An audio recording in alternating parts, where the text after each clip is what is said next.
У нас сгорели животные. 43 животных погибло.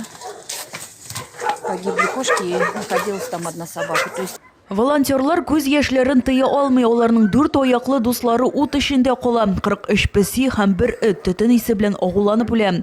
Котышкыч фаҗига Олы Афанас авылындагы шәхси приютта теркәлә. Ялкынлы утны Алмаз Мөхәммәдиев күреп ала һәм коткаручыларны чакырта. Лерна чакырдым җитәкчесен ул приютның. Пожарны каршы алдым. Ну, бик зур кайгы инде. Администрациянең ярдәме кирәк, бик зур ярдәме кирәк. Если алар ярдәм итсәләр, без эшләргә әзер. Хуҗасыз хайваннар приютын 2 ел элек Лира Шәмсетдинова ача, хатын кызга битараф булмаган түбән камалар ярдәм итә.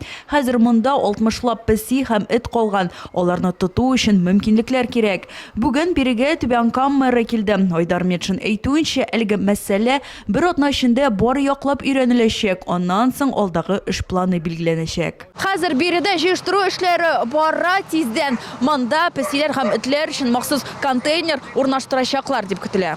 Эшчеләр янгын эзләрен бетерү өстендә эшли. Айдар Метшин әйтүенчә, шәһәрдә муниципаль приют булдырырга кирәк. Тик моның өчен зур акча таләп ителә. Мондый мөмкинлек әлегә юк. Коткаручылар исә ут чыгуның сәбәбен ачыклады. Аларның сүзләренә караганда, янгын электр үткәргечтәге кыска ялганыш аркасында чыккан. Альбина Вәлиева, Рафаэль Ракыйпов, НТР.